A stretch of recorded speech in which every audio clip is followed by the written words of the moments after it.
ভাই, দেশের বাড়ি কোনখানে? বাংলাদেশ। বাংলাদেশ। কুয়েতে কাজ করেন? জি, কি কোম্পানিতে কাজ করেন? High star.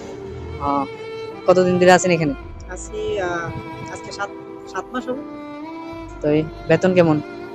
বেতন হিসেব করে লাভ নাই, 75 দিনের বেতনে এটা তো সম্ভব না। একটা ডিউটি? হ্যাঁ, 12 ঘন্টা ডিউটি করি। 12 ঘন্টা খানা দানা কার? খানা নিজে থাকে হলো কোম্পানি, রিচার্জ সিম? রিচার্জ সিম হলো নিজের, নিজের। সবকিছু নিজের। তো এই পুষিনি 75 টাকা বেতন পাইয়া? না, 8 লাখ টাকা খরচ করে আইছি, 75 টাকা এটা কি হোসায়? কয় বছর আমি 8 লাখ টাকা উঠাবো? তো এই যারা বাংলাদেশ থেকে আইতো চাইতেছে কি করবেন তারা সম্পর্কে? না না, আসার কোনো দরকার নেই। এই দেশে আসলে এখন এখন যে অবস্থা এখন করতে হবে। আসলে 8 লাখ 10 লাখ টাকা খরচ করে আসবেন, আসলে কয় বছর আপনি টাকা উঠাইবেন? এই 75 দিনের বেতনে বাংলা 30,000 টাকার বেতনে আপনি কয় বছরে টাকা 30,000 টাকা বেতন পাইয়া খরচা আছে কত হাজার মনে করেন মাসে খানা দানা? মোবাইল খরচ আছে 5 টাকা, খাওয়া দাওয়া আছে 10,000, মোবাইল খরচ আছে 5,000, 15,000, পকেট খরচ আছে, খাই করতে থাকবো কত? 10,000 টাকা থাকতে বহুত কষ্ট হয়ে যাবে না? তো এই 7 মাসে কেমন ইনকাম করছেন, কেমন পাঠাইছেন বাড়ি?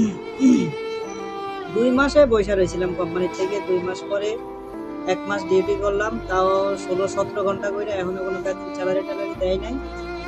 পরে আবার 1 মাস বৈশা ছিলাম, এখন আবার এই জায়গায় ডিউটি করতেছি। এখনো কোনো স্যালারি দেওয়ার কোনো খবর নেই। তো এই যারা চিল্লাইতেছে বাংলাদেশ থেকে আওয়ার লিগা বিদেশ না, কেমনে আইবো, কুয়েতে কেমনে আইবো, কুয়েতের একদিনের কত বাংলাদেশের? বাংলার এখন বর্তমানে 400 টাকা। 400 টাকা। যারা তো চিন্তা করতেছে কুয়েতে আইবো, আয়া ইনকাম করবো, ভালো ইনকাম করবো, তারা তারা লিগা কি থাকবেন কোন? না না, এটা হলো ভুল ধারণা। আপনি এই যে 8-10 লাখ টাকা না এসে আপনি ইউরোপে যান, ইটালিতে যান, ওইটা আপনার জন্য ফেভারিট বলো। বা না হলে সৌদি আরব যান, 4 লাখ টাকা করে মাসে বেসিক বেতন আপনি পাইবেন 50,000 টাকা স্যালারি। ঠিক আছে? তো এখন যদি আপনি যদি আসতে মন চাই, কিন্তু আইসা আপনি যে খরচ করবেন বা বাজার লবেন নুস দিনার 1 টাকা, তা আপনি নিজে চলবেন কেমনে, কি করবেন না করবেন? আপনি 10,000 টাকা থাকতে তো আপনার প্রতি মাসে আপনার কষ্ট হয়ে যাবে। যারা কুয়েতের জন্য আসার চেষ্টা করেন তারা বর্তমানে মানে ভুল করতেছে। না আসলে ভালো। না আসলে ভালো, অন্য দেশে যান, ওইটা ভালো। আমি তো নিজের পাই নিজে এক হিসাবে কুড়াল মারছি। আমি 4 বছর কষ্ট করছি, 4 বছর পর আইছি, কিন্তু এখন বুঝতেছি বিদেশ জিনিসটা এখন বর্তমানে কি। তো কেউ কেউ তো কইতাছে যে এমন মানুষ হতে 60,000 কামা, 70,000 কামা। আমার একটু আগে একটা নেপালির সাথে কথা হয়েছে ডেলিভারি কোম্পানিতে, মাসে নেপালের 1 লক্ষ টাকা ইনকাম করে। না না, এটা হলো আপনার ভুল ধারণা। নেপাল থেকে আসলে কোনো টাকা লাগে না। আচ্ছা। তাদের ওই যে এম্বাসির খরচ লাগে, কিন্তু আমাদের তো দালাল এজেন্সি এইভাবে এইভাবে বলে প্রায় 8-10 লাখ টাকা খরচ করে নেওয়া যায়। ঠিক আছে? কিন্তু এই দেশে 70-80 হাজার টাকা আপনি বেসিক বেতন চালাইতে পারবেন যদি আপনার সন আহালি ভিসা যদি হয়। ঠিক আছে? কিন্তু আপনি ওই যে ঘুম কি জিনিস, ওইটা ঘুম চাইতে পারবেন।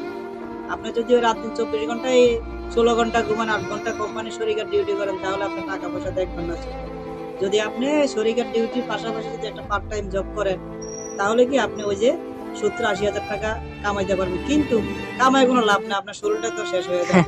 রান্না বান্না করবেন কোন সময়, কখন খাবেন, কখন ঘুমাবেন? ঠিক আছে। 4 ঘন্টা ঘুমাবেন আপনি, আপনি এই 24 ঘন্টাতে 4 ঘন্টা ঘুমাবেন, তাহলে আপনার শরীর তো ইয়ে হয়ে যাবে না? তো এই বউ বাচ্চা আছে, সংসার আছে? হ্যাঁ, আমার একটা ওয়াইফ, আমার 2টা ছেলে আছে। বাড়িতে কথা হয়? বাড়িতে তো কথাই আর কোনো নাই, এই ব্যাপার। ঠিক আছে ভাই, ধন্যবাদ।